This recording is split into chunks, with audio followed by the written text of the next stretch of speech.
Ladies and gentlemen, welcome back to the Bunch Formation Podcast, our second episode. My name is Chris Vanini, your host. I'm joined here by my fellow athletic colleague, David Ubben, and we are back and hopefully better than ever. We have been blown away by the feedback and the reaction to the first episode. We have read every comment, tweet, email about the show. We are grateful for all of that, and we will continue to tweak the show as we go along, such as, first off, my audio should be better. Yeah, we were playing a road game, episode 1, to be fair. We were opening on the road. I'm back home in my office with my normal microphone.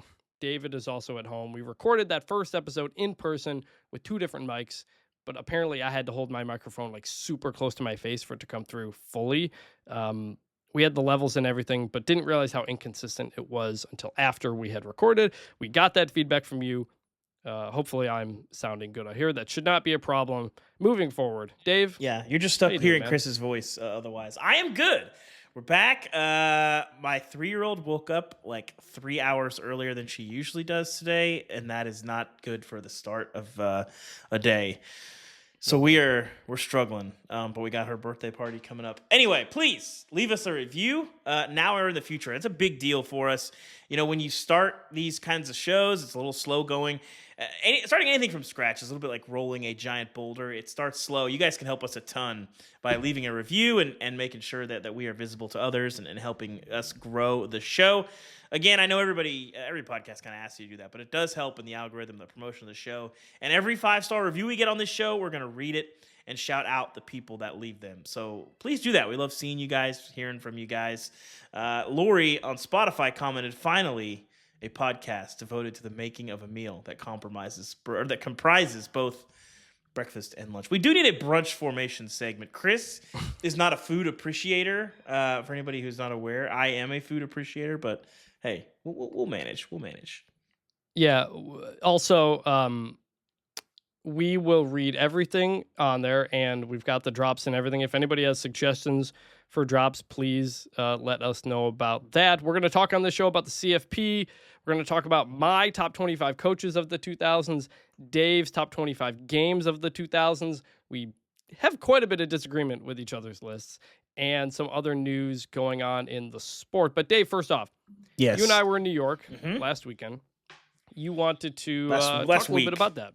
Yes. So, you know, we had a lot of like sort of boring business, like kind of just talking about the future of the athletic college football, all that stuff. Most importantly, I noticed that, hey, we're going to be in New York City for the New York Knicks' first conference finals game in like 25 years.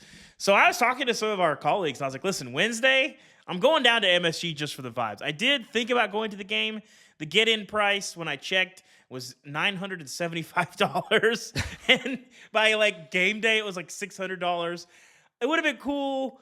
I got kids. We got bills to pay. I do not care enough about the Knicks to blow $700 on a ticket. So I just didn't care enough to go. Plus, we had some other stuff we had to take care of.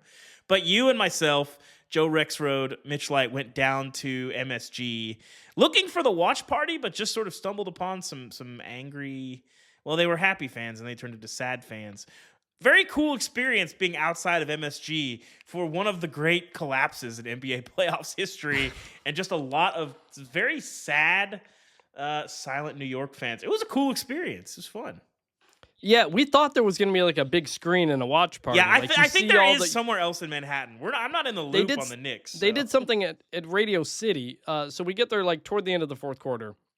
And you see all those videos of the Knicks fans after the game dancing and doing interviews and all that TikTok stuff. So we were expecting that. But it turns out there is no screen. It's just when the game comes toward an end, a lot of people come and gather around the outside of the arena, with their phones out. A lot of them kids, high school, college-age kids. And that kind of felt like a college atmosphere. Like people just on campus coming down to want to celebrate something that's going to happen. Obviously, Halliburton hits the crazy shot to change that, and we couldn't tell at the time that the shot went in. Like everybody's watching on their phones. Yeah, it wasn't synced up very well, so I didn't quite know what happened at the time. Knicks fans were chanting Nixon 4. As of recording, they are now down 0-2, so that didn't happen. But I like Knicks. I know most people don't like New York sports teams for obvious reasons, but the Knicks have always felt like, I guess, kind of the blue collar team of New York because they don't win ever. And so, but it's not going well for them. They are down 2-0 to the Pacers. It is not, and it was very fun being there. I think it would have been cooler if they had won, because people were kind of just really sad and dispersed. It wasn't really that interesting, but we ended up writing a little bit for our NBA vertical for like a seed story. We were not anticipating that, but you know, it was fun. It was fun. So, all right, and with that, we are going to get into the news segment of the show. We call it the Media Scrum. That's why I don't read the newspaper. Because it's garbage. That is right. So, the first news around the college football playoff, the 2025 CFP will have straight seeding. That means the top 5 conference champions are still guaranteed a spot, and the top 4 champions are likely to be kept financially whole. But the top 4 champs are no longer guaranteed a bye. The teams are going to be seeded 1 through 12 in the order that the CFP has ranked them. That doesn't mean 1 through 12 in the rankings get in. It just means that's how it's going to be seeded. David, what do you think of this, first off? I mean, I think it's probably the right move generally. Ultimately, I think any casual observer watching last year could look at it and say, this doesn't really make sense. Okay, we didn't get super compelling first-round games, which I think was sort of started some of this conversation. But when all 4 teams that get a bye lose, and 2 or 3 of those were like, you know, touchdown underdogs, it doesn't really make sense. Like, now last year was a weird year, and I think the one thing that I think was lost on people was that this format made a lot more sense when you had 5 power conferences. And then when the playoff actually happened, the Pac-12 did not have an auto bid, and so that affects that makes it more likely that Boise is going to get that 4 seed and be a big underdog to Penn State in the second round. So I like it. I'm glad that the conference championship part of it is still going to be, you know, an auto bid. We'll see kind of what things look like in the 16 team. I like the straight seeding just because I think it makes the round by round more compelling, and we should, in theory, get better matchups, because last year I thought some of the hand-wringing over the matchup quality and the blowouts was obviously a little bit overstated, but I don't think the format helped. So here's what I keep thinking about. If Arizona State stops that 4th down against Texas, does this happen? It's a good question. My guess would be yes, but it's a good question. They were 1 play away from being a team that got a bye to advancing and keeping the SEC out of the semifinals. But ultimately, you have the pretty easy narrative of all the teams that got byes didn't win. Is that a problem? I generally don't like this, in part because we're going to have more change in 2026, which we'll get to in a minute. It's likely going to be 4 different playoff formats in 4 years. You want to talk about confusing? Yeah. That is incredibly confusing. We will have gone to a 4-team playoff, to a 12-team with auto buys, to a 12-team with no auto buys, to 14, 16, whatever it's going to be. Fair point. I'm concerned. We used to talk until Saturday about conference championships, and you don't think they mean much. They don't. Ask Oregon fans. I think they do. They don't. But I do think all these changes further mean that they won't, and that they don't, and that we're very, very close, especially with whatever happens in 2026. That conference championships are going to go the way of NFL division titles, which kind of mean they already have. It's worth noting. They already have. Chris, how sad are Ohio State fans about not winning the Big Ten last year? But in the moment, I think Oregon fans were happy. But what I'm saying is, the NFL was also looking at this at the exact same time. The Detroit Lions proposed that the NFL move to straight seeding, and you no longer get a home game if you win your division. The reason being the Lions and Vikings were both really good, and the Vikings had to open on the road to the Rams, who were not so good, and they lost. I like the advantage for conference champions. Now, it's still a big deal here because conference champion means you're in. Like Boise State, Arizona State, Clemson, these teams probably wouldn't have gotten in last year without that. So the conference championships still do mean something here, but your Big Ten, your SEC, not so much.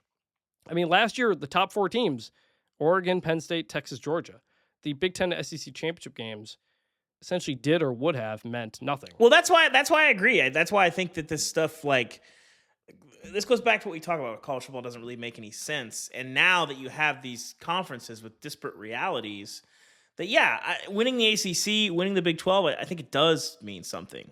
If Arizona State, like, that meant a great deal to them to win a conference championship. Clemson, to some degree less so, but it meant getting in the playoff. But yeah, that when winning a championship is the difference between getting in and not getting in, it's going to mean a ton.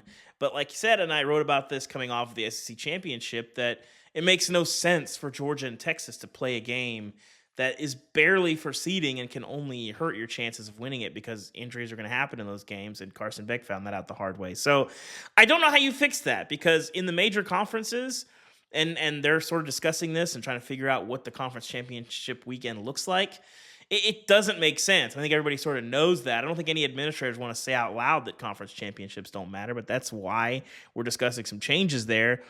But it goes back to, I think, what Nick Saban said, or other people have said, like, it doesn't make sense that Alabama football and Marist field hockey are governed by the same organization, and college football in some degree is making this the same reality, in that winning the SEC and winning the American or the Conference USA is it's different.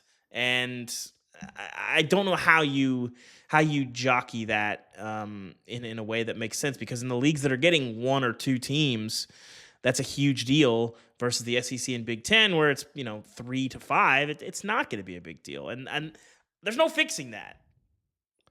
That will take us to the say what moment of the week, or of the show, and I'd like to know where Lou Holtz is right now.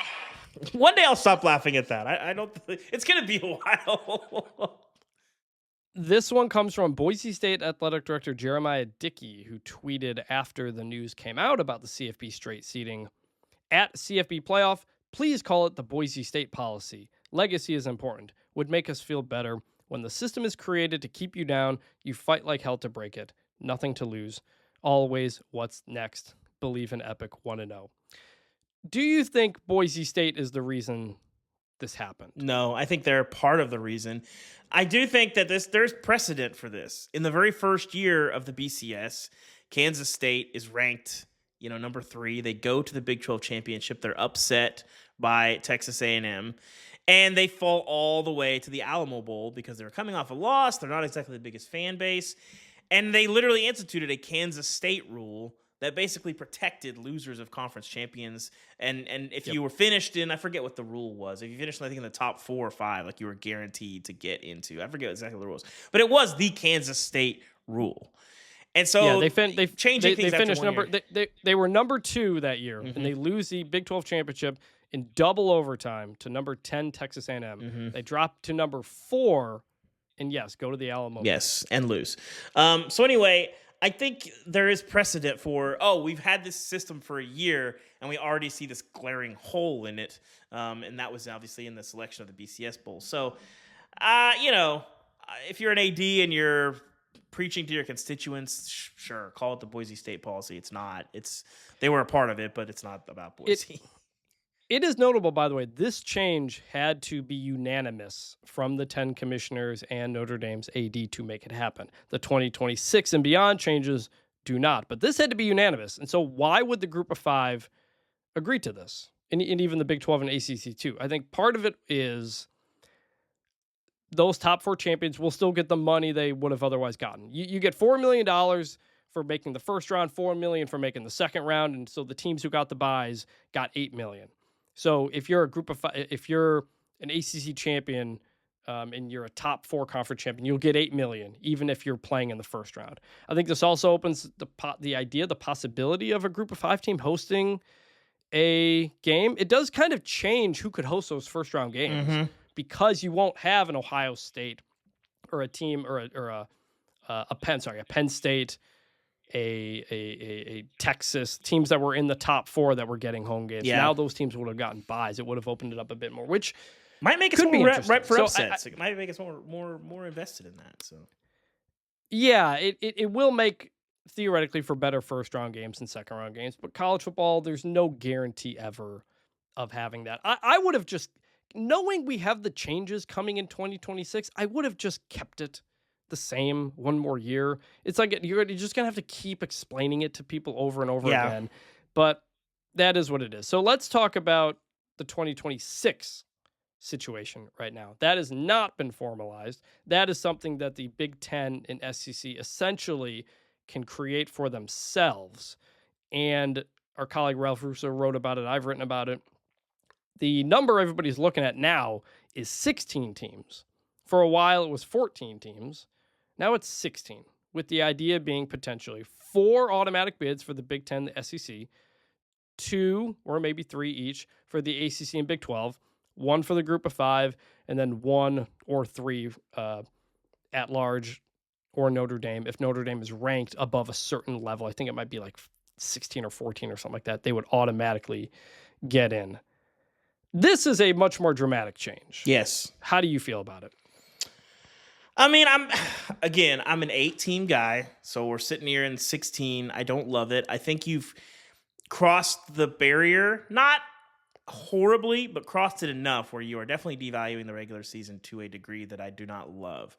I don't think it's like a sky is falling situation, but I think you're going to get some unpleasant outcomes in the regular season that you don't love. I mean, we already kind of got one last year a little bit where Ohio State has, this horrific loss to Michigan that should be season defining.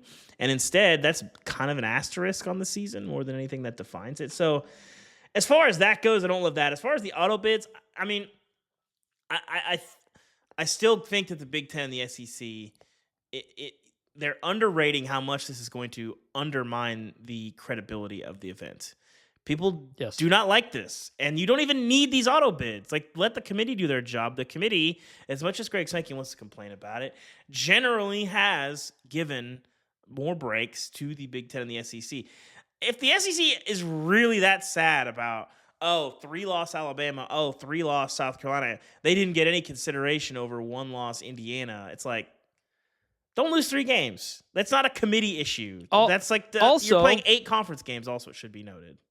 Also, the year prior, Alabama got in over undefeated Florida State. Yes, the complaining from the SEC about the committee is insane to me. So I don't like the auto bids. It feels like an overreach. The only thing that I do like about the auto bids, which might lead us into the next conversation, is formalizing some form of conference championship play in weekend, which I do love that idea. And I don't think you can make that really happen without auto bids. So that is ultimately why the auto bids are a conversation. Yes. Because Tony Petitti, the Big Ten commissioner, wants to create play-in games. Those are extra games that you can then sell to a broadcaster for more money, because all these teams and conferences are pulling open every couch cushion to find as much money as they can, and the easiest way to do that is to create more games. Real quick, Chris, I love the idea. I think those events are going to be awesome. Are you with me on that? If we have play-in games. No, because what would have happened this past year, let's say 4 auto bids, you want to say your top 2 teams get the automatic spots, and your next 4 compete for your final 2 spots. In the Big Ten, that number 6 spot would have been 8-4 Iowa, who didn't beat a top 25 team, who lost to UCLA. The team should not be in the playoff conversation. That's where we're getting into the devalue in the regular season, not just the Ohio State losses, but like I want a lot of teams to be still in the hunt, like on November 10th. I don't want 8-4 teams being able to play on the last. I don't love that. I don't really like that. I don't want that. It is admittedly better in the SEC, where this would have included Ole Miss and South Carolina and Alabama and the like. So like the SEC is just deeper. But the other problem is the ACC and Big 12 and G5 can't do this. That is the concern they have. That is why the issue of antitrust has been raised, where the SEC and Big 10 are creating a format where they can do something extra and these other conferences cannot, depending on how many auto bids they get. It's likely 2 for the ACC and Big 12. And I'll be at Big 12 meetings in Orlando later this week talking to people around the league about it. But the SEC has also discussed the idea of like 1 through 8 playing each other together, which would be a little too crazy for me. Mm-hmm. I don't like that. The idea, your first place SEC team playing, South Carolina, and the winner goes to the playoff. I just think that the reward for being first or second in the SEC should be we don't have to play on championship weekend. There's a regular season title. Let it be what it is. If you share it, you share it. You can hang a banner. You can not hang a banner. Conference titles do not matter. They are only a risk for injury and hurting your chances to win the big thing.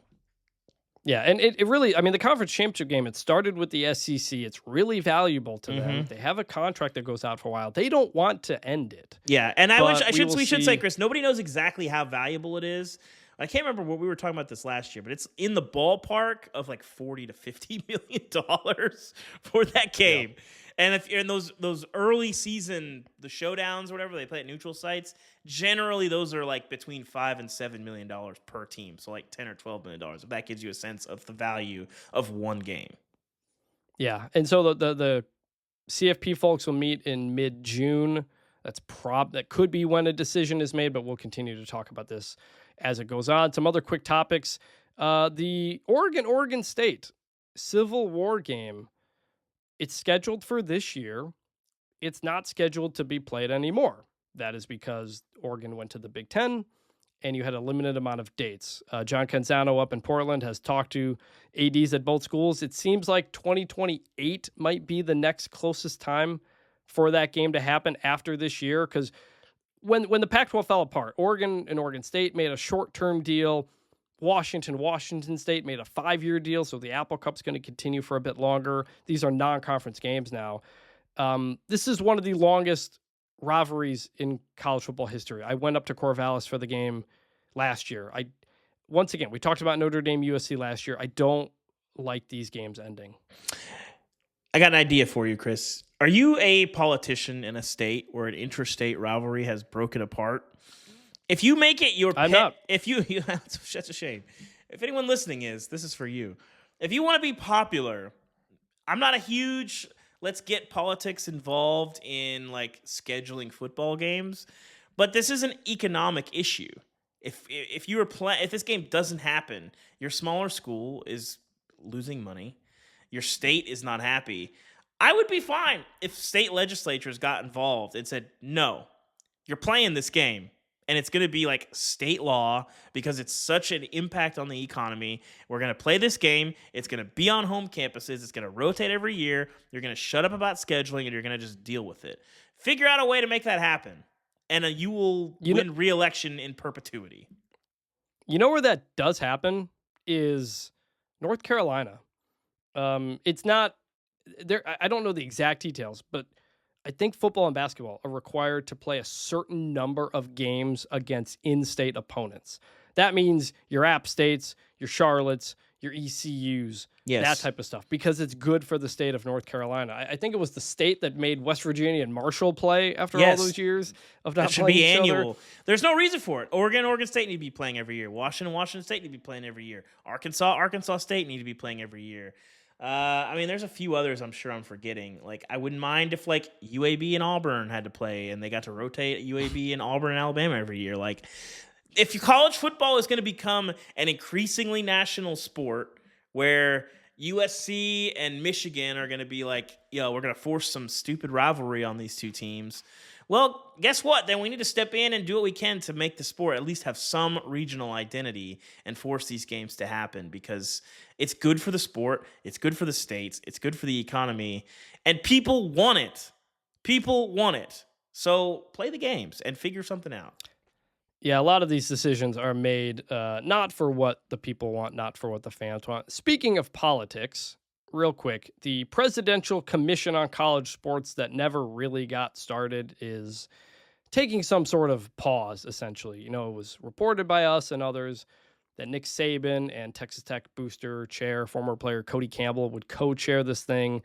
That has now kind of fallen back a bit for now. Congress is still going through trying to come up with a bipartisan bill of some kind to create essentially, some national NIL laws, potentially antitrust exemptions, a lot of the stuff that the commission was probably going to push for anyway.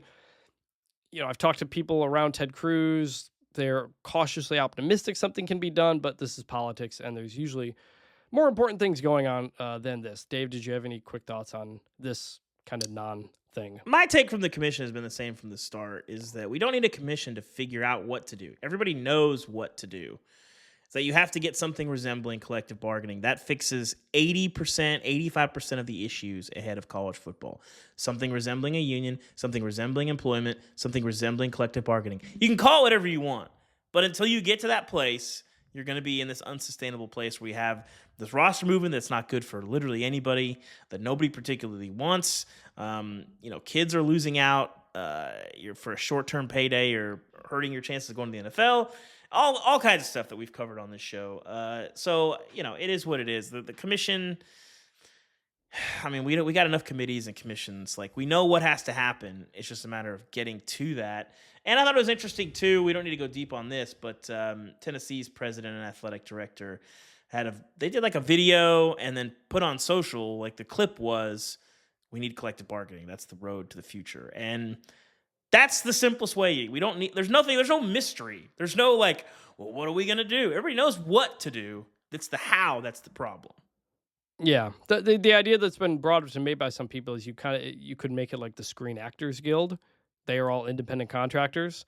But again, you'd need an antitrust exemption for a lot of that stuff. My idea has you would need Congress to say they're not employees, which I know has been part of the focus of that bill that Ted Cruz and others are working on. As far as the players' union goes, my idea has been like, okay, with a transient workforce, that's really, really difficult. And also, the simple math problem in the NFL. There's obviously other guys, but you got 53 rosters, you got 32 teams. That's like, what? There's like 11,000 players signed up for the EA Sports NIL thing. That's how many guys. 136 teams with 85 scholarships, about to be 105 optional scholarships. It's way more guys. But I think you have these student leadership committees, and if you just have elect some people, like schools can nominate people, just have 8 to 10 athletes that are on this commission that moves every year, that guys are kind of educating themselves and kind of growing up. And then when you sign your letter of intent, then you opt in to say, these people can represent me as, that I agree to whatever they are helping to do. And that is probably the simplest way to get there. How you get there, if you can make that legal, we'll see. But a formal players union seems, no matter what the people that are trying to do it tell you, seems very, very difficult. But something like a player leadership council with 8 to 12 guys and then opting in as part of your, when you sign your letter of intent, I think that idea makes a lot of sense. And with that, it's time for the Heat Chat. Analytics. Throw him in the garbage. Now, last episode, we did the top 25 teams from Stuart Mandel, the top 25 players from Bruce Feldman. Now it's our turn, you and me. I did the top 25 coaches. You did the top 25 games. We both disagreed quite a bit with each other's lists. So let me just list my top 10. We will have the link to the full list in the show notes, so you can check it out. But let me just list off real quick. Number 1, Nick Saban. Number 2, Urban Meyer. Number 3, Pete Carroll. Number 4, Kirby Smart. Number 5, Dabo Swinney. Number 6, Bob Stoops. 7, Jim Tressel. 8, Jim Harbaugh. 9, Mac Brown. And 10, Chris Peterson. Ubben, what did I get wrong? I liked most of your top 10. I think the one thing my biggest beef with you on this was Ryan Day's a little high at 11, and 2, I know the reason why. Our guy Bill Snyder down there at 23. I recognize one thing that I think a lot of people did not realize about your list is it starts at 2000. What did you do from 2000 to 2025? And I recognize that on paper, it doesn't look. He's not as accomplished as others, and Kansas State was not the dregs that he took over in 1988, 89. But let's not forget that he did hand the reins briefly to Ron Prince, who it didn't go great. He took them back. And a lot of people forget, when Bill Snyder took the job back after Ron Prince, a lot of people were laughing at Kansas State, oh, how desperate is this? This is so silly. This is never going to work. And he won the Big 12 again and went to a BCS bowl. So that, combined with the fact that it's really hard to win at Kansas State. I think people might be underrating how good Chris Kleiman is. And yes, he has elevated the status of that job, but there are still a bajillion things working against you at Kansas State, especially in the NIL era, that is really hard to win in Kansas and Kansas State. And he didn't seem to have those things matter. So I thought it was a good list. My only main beefs were Ryan Day at 11, a little high. If he doesn't win the national championship, how high is he? And 2, yeah, if he doesn't win the national championship, which is kind of a big deal. okay, well, yeah, sure. And we'll talk about Ryan Day in a second. And so 2, Bill Snyder too low. So I got a lot of feedback on Bill Snyder, mostly because the Athletic tweets out the graphic with the list, but it doesn't include the criteria, like I said, which is it only counts post 2000. So there's like 3 or 4 top 5 finishes in there and the actual build of the program that do not qualify for this. So ultimately what Bill Snyder has in this period, 2 Big 12 championships, 2 Fiesta Bowl appearances, 5 top 15 finishes at Kansas 4, State. 11, Remember, at 4, Kansas 11 win State. seasons. Yes, but the program was not what it was in the 90s. That's where it's hard to weigh it. It's like, because a lot of times for a lot of these guys, I weigh what was the program when you took over, assuming you took over after 2000. Chris Peterson took over a good Boise State program and a good Washington program. Bill Snyder didn't exactly take it over, but he's starting with what is a pretty good program. It was And not great the at the end of biggest Ron Prince, just for the record. The biggest thing holding it down, Snyder down, really, is that in his last 6 seasons there, he had 1 top 25 finish. There are a lot of coaches on this list who did not finish well. You have the guys who got out quickly before things got really bad. Your Pete Carrolls, your Jim Harbaughs, your Jim Tressels. And so there's really no downside on the resume other than NCAA penalties. Then you have the other guys, the Bill Snyders, the Mark D'Antonios, the Gary Pattersons, the Frank Beamers, who the last, 5 or so years was below the standard that they had set. If this is all-time coaches, Bill Snyder is higher than 23. Mm-hmm. But it's only what they did in the 2000s. Like, here's who he's right behind. He's right behind Kirk Ferentz. He's right behind Mark D'Antonio. And then one of the controversial ones, Lincoln Riley. He's kind of in the Ryan Day spot. Yeah. Lincoln Riley at 20, like, he couldn't not be on this list. I know he took over a top-level Oklahoma program, but he won 4 Big 12 titles. He made them 3 better, CFP and he appearances. also made them. Well, I don't know if you made them count, better if you than he don't made count them making worse. them better as an OC first, because he did. But yeah, I mean, I'm okay with Lincoln Riley. I do think Mike Leach should have been a little bit higher. You had him at 25. Again, I think this is sort of where we differ on this, is when we're talking about coaches. Generally, I grade on a curve in that I don't care about your overall record necessarily. I don't care that much about championships. I care about how do you perform relative to the general expectation of that program, the general history of that program. That's why, I'm not as high on Ryan Day as other people are, because I think inheriting what he did, and then especially in the collective era, I think that there's a lot of coaches who could go 70-10 or whatever he has done, in the last 4 or 5 seasons. For what it's worth, that's a better record than Urban Meyer. I know it is.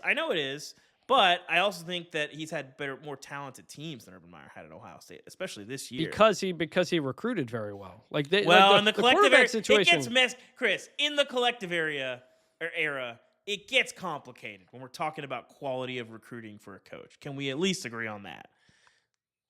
Yes. It's not like Nick Saban in the 2008 to 2019 where you're just like, you mean when Alabama Jones was yeah, exactly, not doing anything? No, I'm just saying that, yes, certainly there was some under the table stuff with teams in the SEC, but Nick Saban, I think in his recruiting prowess, I am comfortable saying that a lot of that was because of how they organized things, his freakish equipment to recruiting.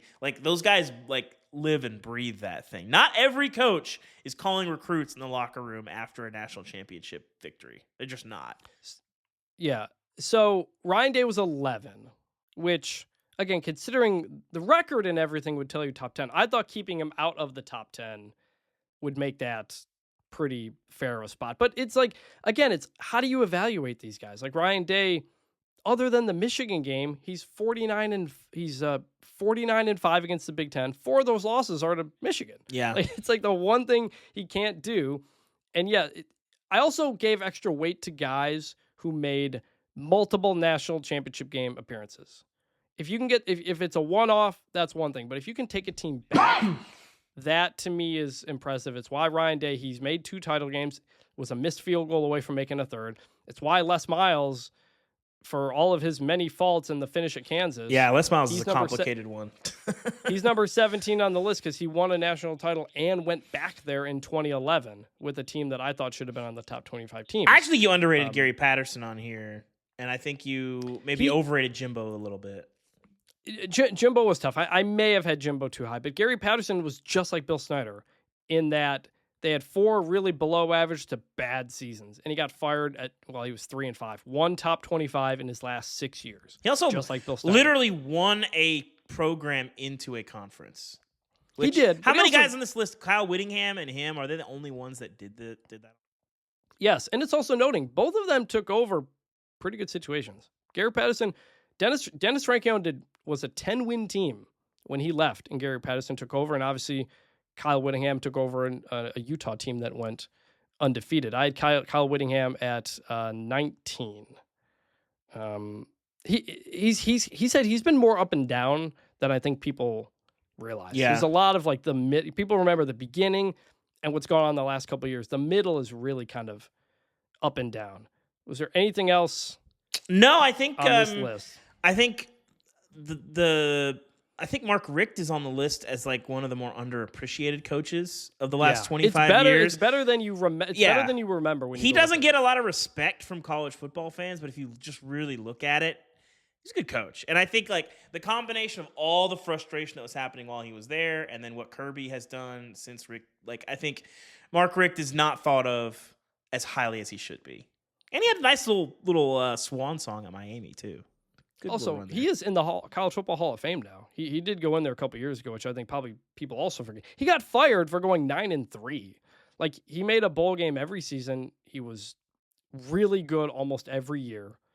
And he was just like James Franklin, though. Yeah. In that he couldn't get over the hump.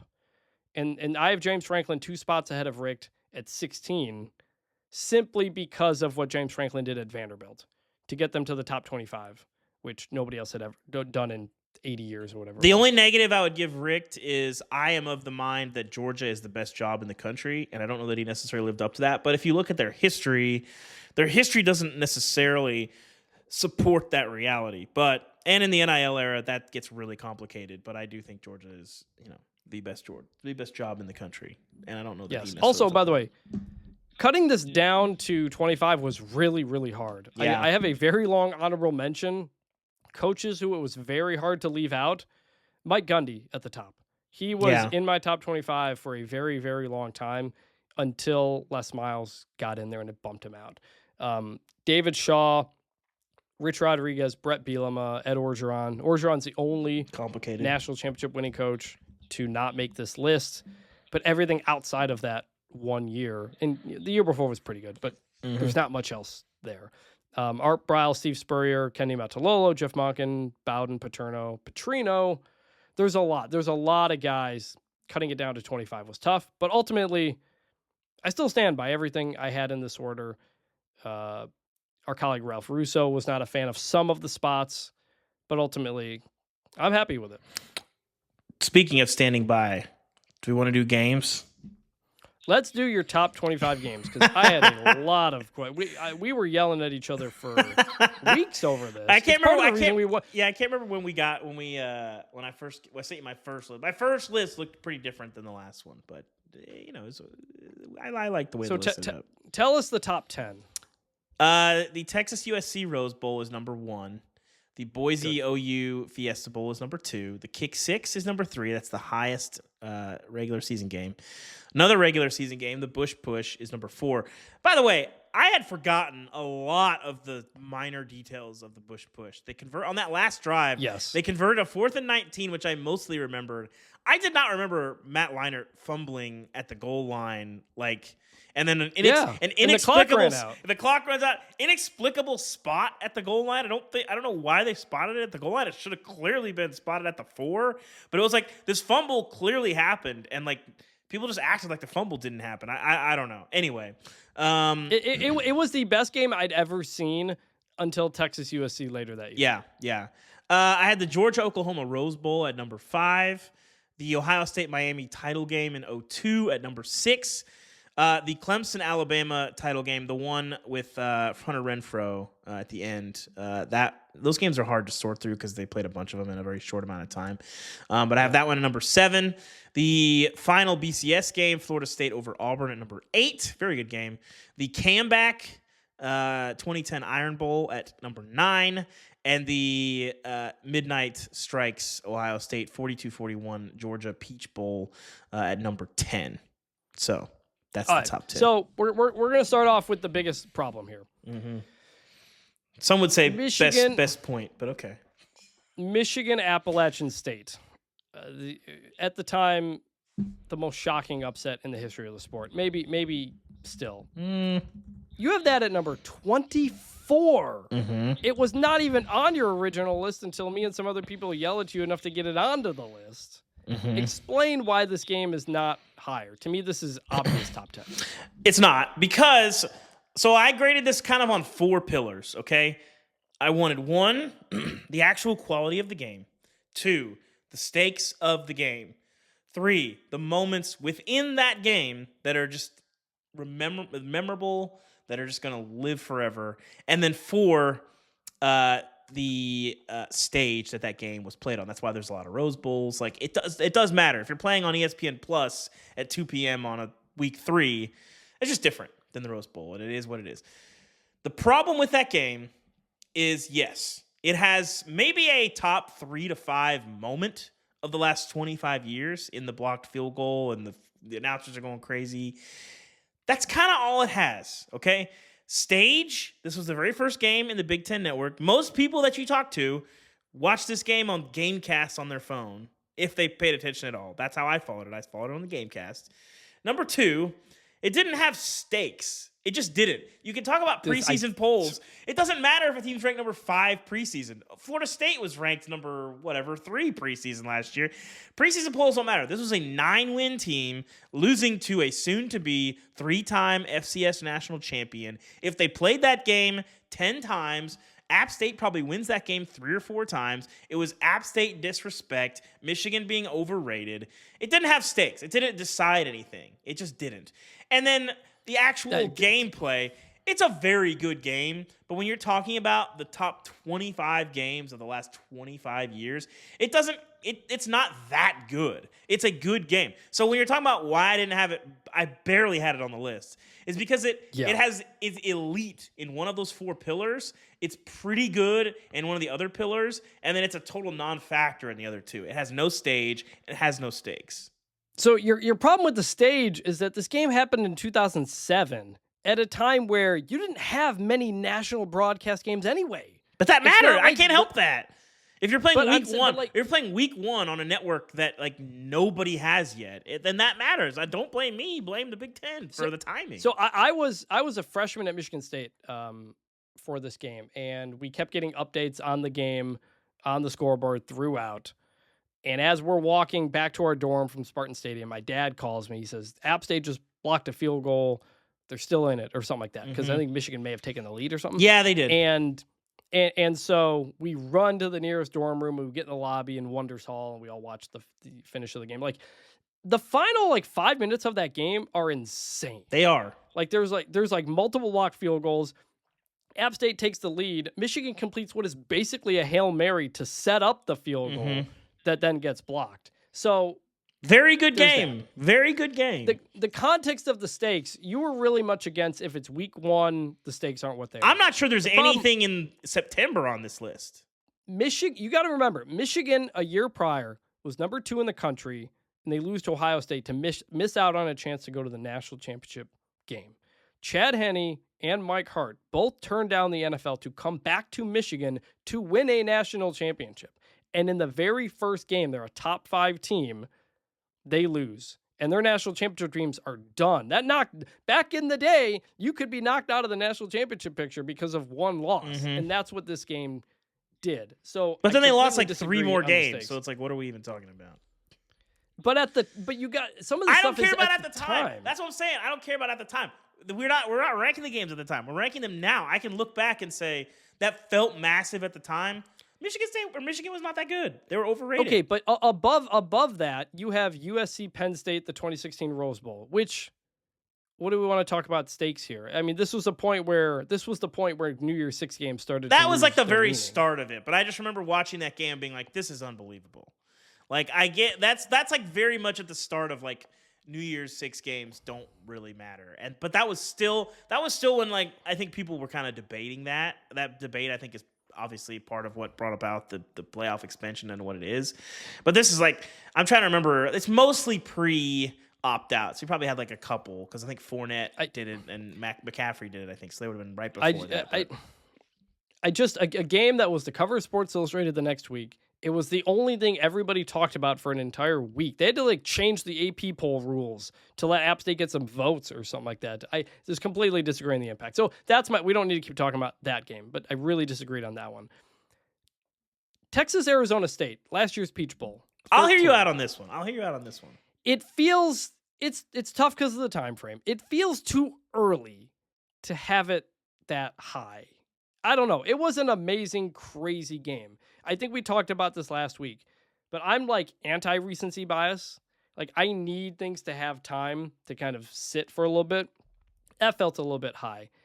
You had 2022 Alabama, Tennessee, the upset of number 1 Alabama at number 12. Mm-hmm.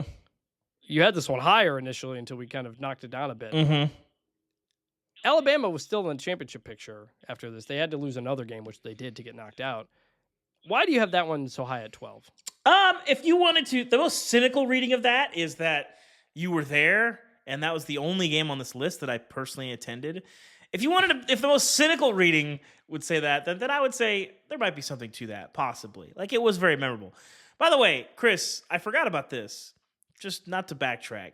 Do you remember what happened to Michigan in week 2 after the loss to App State? Oregon laid down the literal They lost by sledgehammer. 32 points to another 9-win team. So again, anyway, that Oregon team would have played for the championship if Dennis Dixon didn't get hurt. Yes, I think so. perhaps. Anyway, so that 2022 Bama Tennessee game. I will hear people that say it's too high. I didn't hear a lot of that. It was mostly from our staff that thought it was too high. There was our staff and people that I talked to. They didn't like Bama Tennessee being that high. They did not. Obviously, Michigan App State. Not that many people agreed with me, but I weirdly like the public seemed to mostly agree with me, which I was actually surprised. I was ready for the anger, but I never really came. Texas Arizona what State did the being public? high. Mm-hmm. What did the public like in the comments? I didn't look through the comments. What did people reaching out to you disagree with the most? Not a ton. I think the people were mad. The 2 games that I would have considered, Michigan Ohio State 2016, I think was probably a better football game than 06, but it didn't quite have the same like build up and stakes and just energy. That felt like You want to know why? Partly because it was at noon. Yeah, Like that's what noon games do. Yeah. The 06 1 versus 2 game, that's a 3:30 game. Yeah. Into the night, it just feels like Ohio State fans are right. It feels like a bigger deal when it's at night. So I hear that 2016, I didn't have a 26. Quite frankly, my number 25 was the Michigan Alabama Rose Bowl. If Nick Saban is still coaching at Alabama, I might have kicked that game off and put on Michigan Ohio State 2016. I think Georgia Tennessee 2016 is kind of an interesting one. They had like basically dual Hail Marys. That was kind of an interesting one.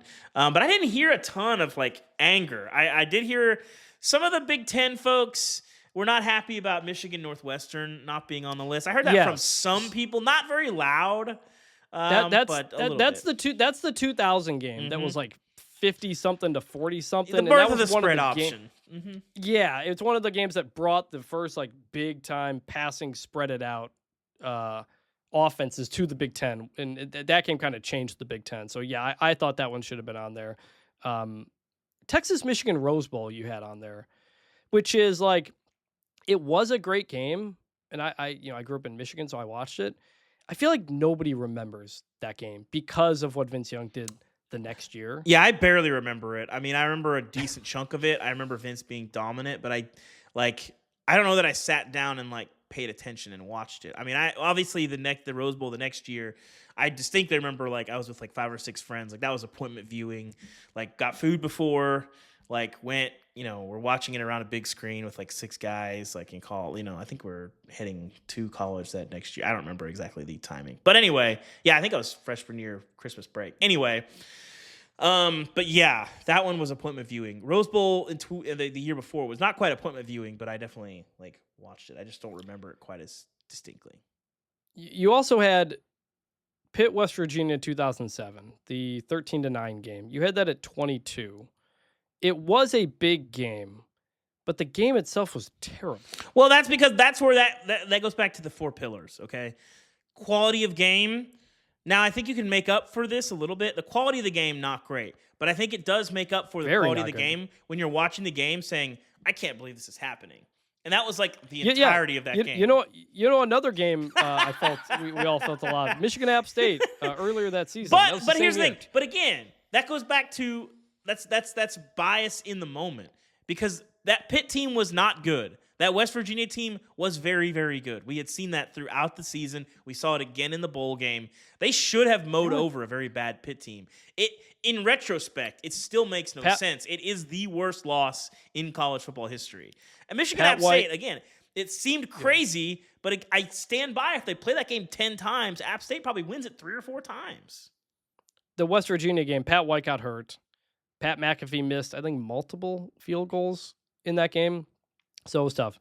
I was glad you had Nevada, Boise State on there. Yes. The missed field goals. I remember being at home. It must have been over Thanksgiving. Yeah, it was over Thanksgiving because I was in a hotel room in Stillwater, Oklahoma. I don't remember what game I was covering the next day. It was obviously Oklahoma State. It was during their run to the BCS. They were hoping to make a title run. But I was in a hotel room at Fairfield Inn in Stillwater, Oklahoma, watching that game, trying to go to bed because I was very tired. But that was a weird Friday nighter.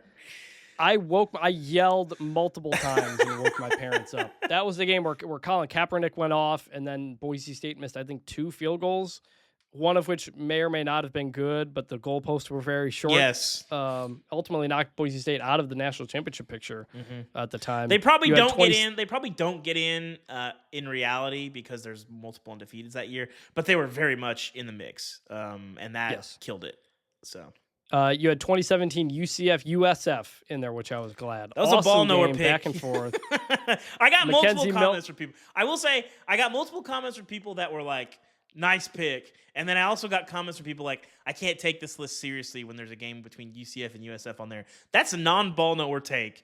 Because listen, first of all, if you didn't watch the actual game, it was unbelievable. It was, especially the fourth quarter was wild.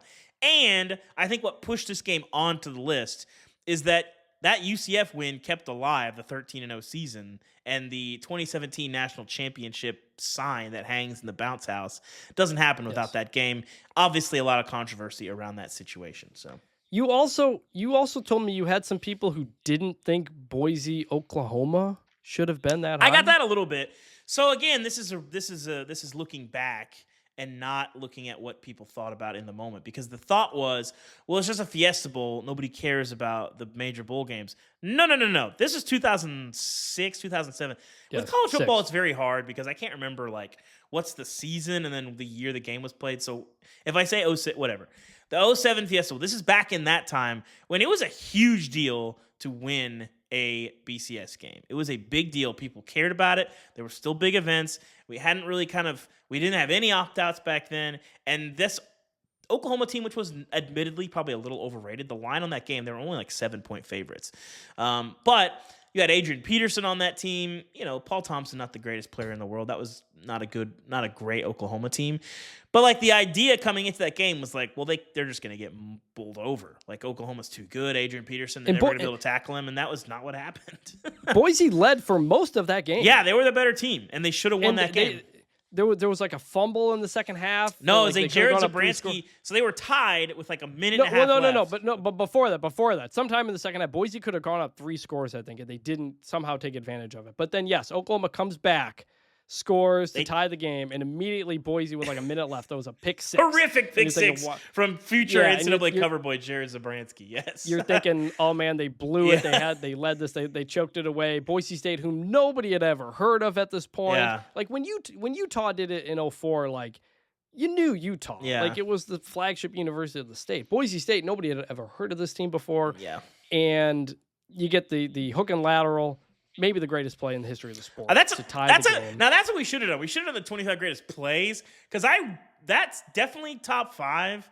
I'll hear number 1. It was like 4th and 19, I believe. It was 4th and a mile. They convert it and score a 35-yard touchdown. 2 send it to overtime. Like I think that might be number 1. And people forget, like before the Statue of Liberty to win the game, that was the 2-point conversion. The touchdown on that overtime was a halfback pass.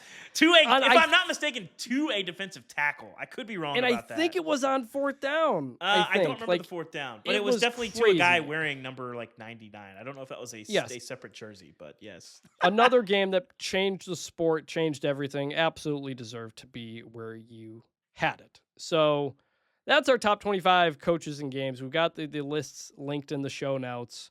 Let us know if you agree with them or not. We yelled about these for a while, but I was ultimately glad we did it. It was pretty fun. And with that, we will get to, for the first time on this show, the mailbag. That's a clickbait question and lazy reporting. Next. First question from @Jack O'Leary's. Will they ever change the national championship game from a Monday to a Saturday night? It has been a Monday for almost 20 years now at this point. What's crazy is that Texas USC game happened on, I think, like a Wednesday or something like that. I have no recollection of that. It was like January 4th or something like that, because that was when the Rose Bowl was the title game and there weren't 2 Rose Bowls, but they had to move it off. It was kind of a weird period. I don't think so, as long as the NFL is going up against it, and I don't see that changing. The reason it's a Monday is because the NFL plays on the weekend, and you can't go up against the NFL, especially the NFL playoffs at that time. Monday, it's tough. They have moved the start time up a bit to make things a little bit better. I'd love for it to be on Saturday. I would watch it over the NFL, but the reality is the TV partners set these things. Did you have any thoughts on that?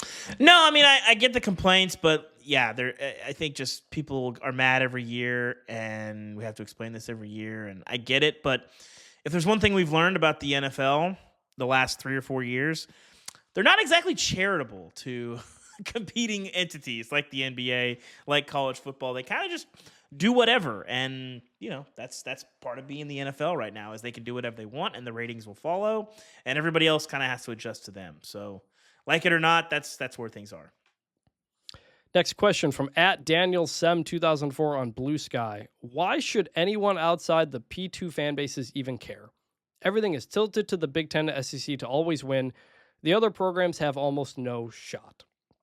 And what I would say to that is what I yelled at Ari Wasserman over and over. This is where I was going to go. When we're at the mall.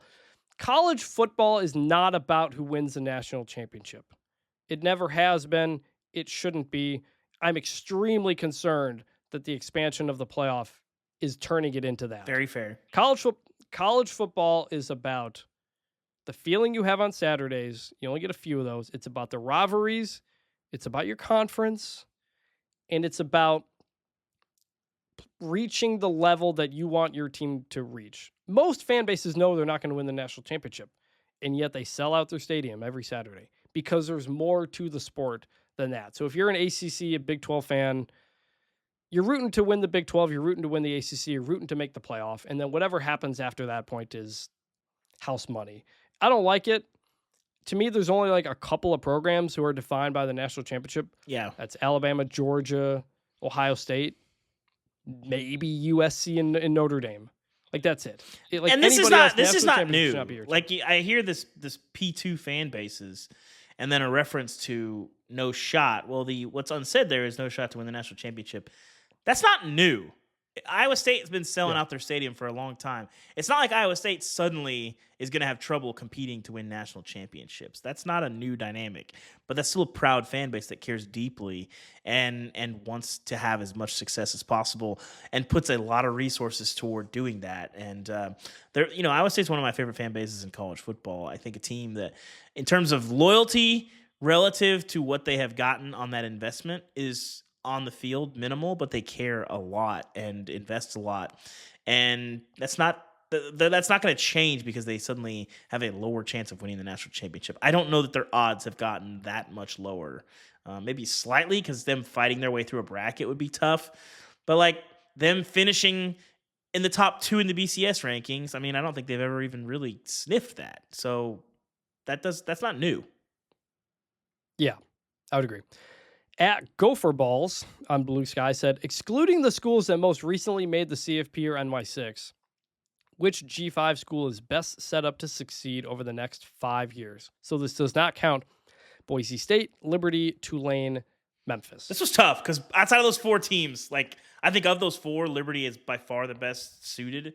But this was tough. So I'm going to say Army, and you could maybe say Navy too. Yes. Those programs have been now consistent for more than a decade. They don't have to deal with NIL and rev share. They generally don't have to deal with the portal, although they do sometimes. Barely. Army lost its really good Army lost its really good running back to Arizona State, Kanye Udo, so it does good happen. player. Mm-hmm. Yeah, but I think those schools are generally more protected from getting poached. Mm-hmm. And I would have said someone like USF on here who's opening a stadium, but some of this is also like how long you're going to keep your coach. Yes. That's some teams are in a really good spot or on the upswing, but I don't know what's going to happen with the next guy. I think feel more USF confident is Army USF is 10-win season away from probably losing out. Yeah, and like John Summerall at Tulane, I know we couldn't pick them, but he could be gone soon too. I think Army and Navy are more kind of insulated from the changes that are in the rest of the group of 5. What about you? Yeah, so I said James Madison in part because I think when you have an institutional support and you're used to winning big, you don't accept anything else. And you say, what do we need to become the best at our level? And I think James Madison is a school that's capable of doing that. They've already had a lot of success since transitioning from the FCS. I like them there. Of this group, obviously he eliminated the teams that have gotten there. Liberty just has so much more money than everybody else in the CUSA. I think they can moonwalk to 10 wins every year. Last year they didn't have as much success because their offensive line was not very good, and they still had a pretty good amount of success. But the big thing that I think people overlook with Army and Navy is it's not just losing players that they're dealing with. I was talking to some people, a couple coaches, and they were like, when you think about the meeting time and the amount of time, the mental energy that we spend assessing the portal, re-recruiting our guys in the portal, scouting, recruiting portal guys, it's a huge investment of time. And it's not just that Army and Navy don't have to use that time or don't just lose their guys. That time is going to building your team up, coaching your team, developing your players. They're still able to put all that time in those buckets. And so I talked to a lot of people in the sport this year that basically said I don't know if there's a way to prove it, but a lot of people in the sport are not convinced that as rosters became more transient than ever, that Army and Navy, who had almost no transfer issues all year, had peak years. Now, why Air Force tanked? I don't have a good answer for that. I don't know the answer to that. They had to replace everybody, but they've been generally consistent. They were really bad this year. I talked to Navy offensive coordinator Drew Cronick last year. He left the Mercer head coaching job to be the OC at Navy, and he said one of the biggest things he liked about it was that he just gets to coach football. He doesn't have to worry about all this other stuff that even FCS level is having to deal with. Next question, Adam Rowe on Blue Sky. What good teams from last year have a chance to become really good and do something like Indiana last year? I'm going to go Georgia Tech. I've loved what they've been doing the last couple of years. They bring a lot back, including Haynes King, the quarterback, Haynes, the running back, offense coordinator Buster Faulkner stuck around, and the schedule is pretty good. They do get Clemson at home. They finish with Georgia, but they don't play Miami. And this team's tough. They've just been improving. I really like where they're at. They got a lot of experience back, and I think Georgia Tech could be a surprise ACC dark horse. Yeah, I mean, I think I like that. We're big Brent Key fans on this show. I think he's done a really, really good job and a really tough that's a job. drop we need to get on. We need to get the run the ball drop. Yeah, run the ball. That's ball. That's a good. Make a note of that. Yeah, I mean, I think it's in terms of maxing out your program, Brent Key is knocking on the door of that. My answer, and this makes me very nervous because I think that there is a door number 2 in which this season goes very haywire. But LSU bringing back Garrett Nussmeier, they kept both of their coordinators, which last year, that's always a tough task. But Blake Baker's back. Joe Sloan is back. Lost some pieces on the offense, but added the best transfer class in the country. A bunch of really good pickups there. I think they can sniff some interesting stuff. And if we're going to not count LSU, because obviously they're a power program that was just good last year, I might throw Baylor in the mix. Chris, you live in the state of Texas. How do you feel about Texas Tech? Because they've had the most talked about transfer class in the country. And with the oil money and all of those things, I think there is a belief that the Texas Tech job is better than ever, and this team could look very different from the Texas Tech teams we've seen in the past. But I've also heard a lot of skepticism about this transfer haul, that it's like we're just buying the highly rated transfers and not necessarily the transfers that we love. And Joey McGuire's teams have had some weird losses since he's been there. Yeah, it's been very up and down there. This is a big year. I mean, Joey McGuire has to have the breakthrough this season, I think. And speaking of Cody Campbell, who's would have co-chaired the presidential commission, he's the one bankrolling a lot of this stuff, which is all legal now. It's a lot of questions. It's not like these guys are coming into a program that's been established for a while and they've got this great culture and they've done it for a really long time. It's, does Texas Tech have the infrastructure in place to kind of deal with that? Because remember, Mika Hudson comes in, 5-star recruit, doesn't really play much, transfers out to A&M. Yeah, and he's back. He transfers back, and he's back at Texas Tech. So, like, what are the mindsets of these players? We don't know, but that's another good choice, I think. All right, we're going to wrap this show up with the one more thing. What's better than this? Guys being dudes. And we're going to go to the Southern Conference baseball tournament semifinal. I saw this Saturday night. A guy from Sanford hits a home run, does an unbelievable taunt of everybody in the stadium. Nearly causes a brawl. I have not seen this. I heard about this. I'm watching this now. Tell me what you think as you're watching. Mercer, in protest, takes its players off the field. And shout out to 11.7 on Twitter who had this. They cover college baseball really well. But here's how Yahoo wrote it up. An umpire review led to the ejections of both Mercer's Gupton and Sanford's Fry, who hit the home run. Mercer pitching coach Tanner Gordon and Sanford assistant coach Gil Walker were also shown the door, as was Fry's mother after she jumped on top of the dugout following her son's ejection. We're not allowed to jump on the dugout now? Come on now. More Mercer fans followed her lead and went onto the dugout roof, earning an ejection. The commissioner had to come down. The whole matter paused the game for nearly 25 minutes. Okay. Here's my take on this. I'm watching this now. So he's literally just jabbing at every guy like in the infield as he's running the bases. Here's my question. It's the 6th inning. I missed that. Yeah.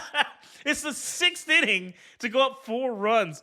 Listen, if this is a walk-off, I don't love it, but at least I get it a little more. The 6th inning to go up 4. Come on now. I think I'm Team Mercer on this one. We'll link to the play, the tweet with the video in the show notes if you want to watch it. But I to me, Mercer taking its team off the field in protest is really like, it's a weak move. That's a weak move. Like the baseball unwritten rule stuff, I hate it. You need guys to. You ever watch baseball in Japan or in South America and like the can't say that I do. These guys do, the fans going crazy with the instruments and everything. Like it's a party, and we make baseball too boring here. And did he go over the top? Yes, he went over the top. But if you don't want him to do it, don't let him hit a home run. Yes, absolutely. Pitch better. Yeah. So that's going to do it here for the second episode of Bunch Formation. Please tell your friends about the show. Again, we are doing this on our own, separate from The Athletic. We're trying to grow this organically, and we want all of you to be involved. Let us know what you like and don't like, what you want on the show. bunchformationpod@gmail.com and @bunchformationp on Twitter, along with @Chris Vanini and @David Ubben as well. We got a lot of places you guys can reach out to us, follow along. Again, please review the show. 5-star reviews. We'll read them on the show. We've done this twice. I've had a lot of fun doing this. Yeah. Have you, Dave? I have. It's been good. A lot's going to happen. I think we're going to have some guests on the show very, very soon, and some names you know, some names you should know. And I'm excited about the future of the show. It's fun, and looking forward to it. We got a long off season, and then we're going to heat up. Obviously, when the season starts, that's when it's going to get the real. But until then, we got a lot to chat about. Yes, we do. For David Ubben, I'm Chris Vanini. Thank you so much for listening, and we will talk to you again later this week.